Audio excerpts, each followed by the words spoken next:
sahabat Excellent, bagaimana kabar Anda hari ini? Semoga segar dan bugar ya, karena selama 60 menit ke depan, saya akan berbincang dengan seorang pengusaha wanita yang sukses di bidang salon, day spa, dan sekolah kecantikan. Beliau adalah Ibu Wulan Tilaar.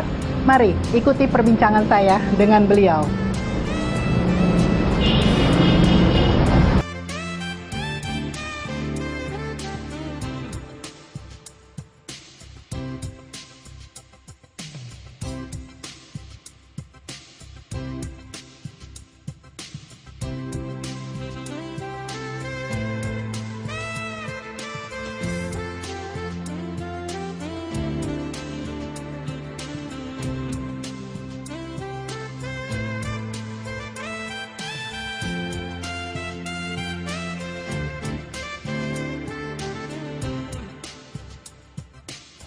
Ibu, apa kabarnya nih Bu? Baik, Mbak Elis, apa kabar?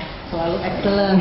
Bu, terima kasih akhirnya bisa ketemu Ibu nih hari ini. Kita juga senang kok bisa akhirnya ketemu juga. Dan ternyata memang ya luar biasa ya, cantik sekali orangnya. Kita aja sih, Iya. Bu, kalau produk Martha Tilaar itu kita tahu ya sudah terkenal sekali di Indonesia. Bahkan produk pertama saya itu adalah ketika saya SMP ya Bu ya, itu adalah Sari Ayu lotion anti jerawat. Sekarang anak saya SMP juga, saya kasih itu. Itu juga sebenarnya produk pertama saya pakai juga, karena pasti mengalami jerawat kan pada waktu itu, jadi ya sama-sama. Sama-sama ya, oke. Bu, boleh diceritakan Bu, awal berdirinya Martha Tilaar ini Bu? Silakan. Dari awal mungkin 43 tahun yang lalu ya Sam. Untuk saat ini memang dimulai dari ibu saya, Ibu Martha Tilaar, bersama keluarganya, keluarga beliau merintis usaha Martha Tilaar Group ini. Jadi memang bukan suatu hal yang dimulai dari sesuatu yang besar, tetapi justru yang sangat kecil. Dari salon 4 kali 6 meter persegi ya, di garasi rumah beliau, rumah ibunya. Jadi memang karena passion dari ibu sendiri itu ingin berkomitmen melalui dunia kecantikan di Indonesia, maka beliau mulai merintis usahanya dari salon tadi. Tapi karena memang kebetulan kedua orang tua saya adalah pendidik, jadi passion mereka juga adalah melalui education. Dari salon mulai berkembang menjadi suatu lembaga pendidikan kecantikan yang disebut Puspita Martha International Beauty School. Nah, dari situ baru mulai berkembang lagi mengembangkan produk sendiri, yaitu Sari Ayu Martha Tilaar yang sudah dikenal masyarakat sampai saat ini. Gitu. Jadi memang step by stepnya ada, jadi nggak tiba-tiba langsung besar gitu ya. Dan perjuangannya juga untuk mengubah mindset orang Indonesia untuk mencintai kekayaan alam, tradisi, dan juga produk lokal itu masih terus berlanjut sampai saat ini, walaupun dengan tantangan yang berbeda pastinya. Tapi tetap mindset orang Indonesia tuh selalu berkiblat ke barat. Segala sesuatu yang berasal dari barat tuh pasti akan lebih bagus dibanding buatan lokal gitu. Jadi itu yang harus kita berikan secara terus-menerus, edukasi, pengenalan, awareness bahwa produk Indonesia juga tidak kalah untuk bersaing dengan produk mancanegara.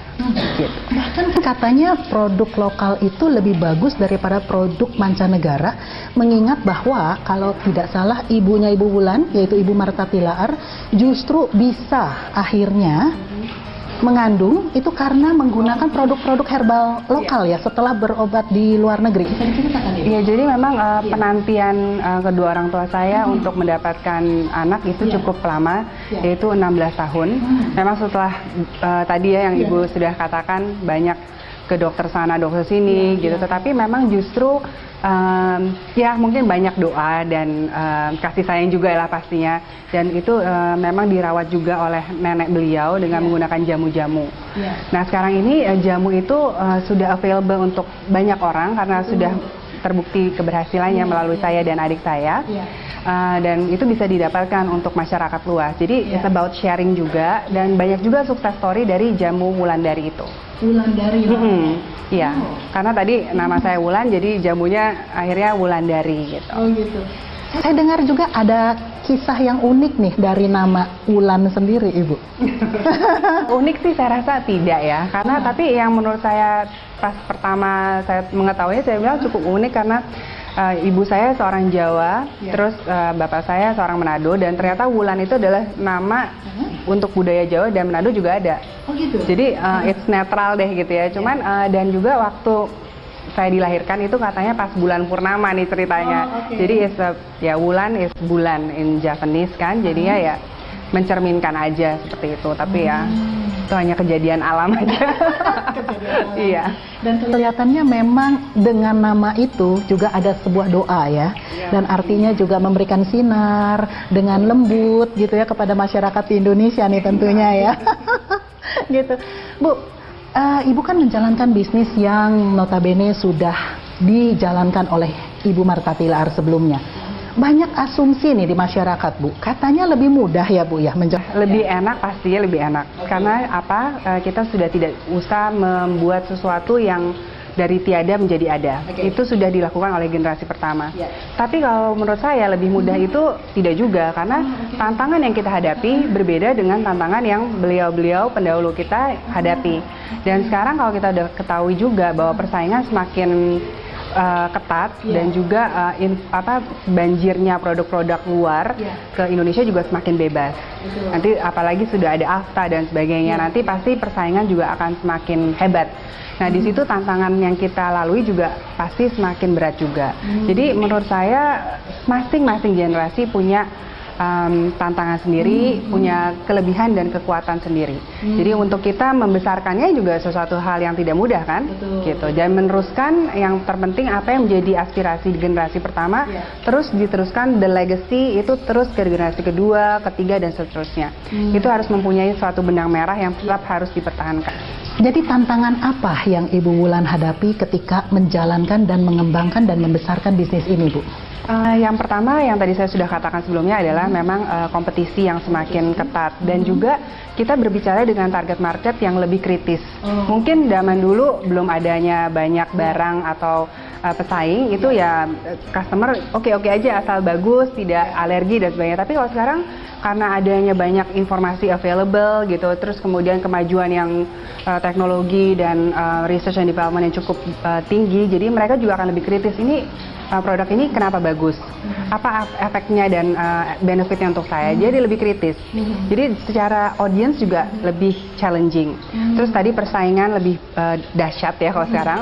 Dan kemudian juga tantangan untuk sebenarnya untuk generasi kedua yaitu tadi mempertahankan apa yang sudah dirintis oleh generasi pertama. Saya pernah mengalami suatu pengalaman di mana menurut saya apa yang dirintis generasi pertama itu ada sesuatu yang ketinggalan.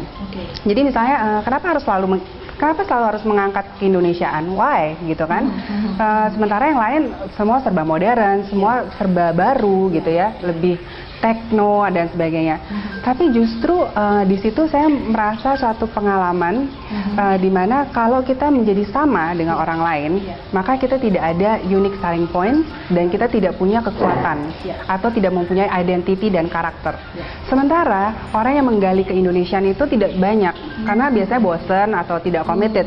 Sehingga kalau misalnya ibu saya selalu bilang terserah kamu mau berinovasi atau mau mengembangkan sebagaimana kreatifnya kamu boleh, tapi satu hal yaitu tidak pernah meninggalkan keindonesiaan kamu. Nah di situ saya baru mengerti artinya, karena justru itulah identitas kita, itulah karakter kita yang harus kita bring it to the world gitu, bahwa Indonesia juga mampu kok, Indonesia juga bisa, tapi memang harus committed dan tekun serta ulet gitu untuk menjalaninya. Pemirsa dan sahabat Excellent, jangan kemana-mana karena perbincangan saya dengan Ibu Wulan Tilaar akan berlanjut.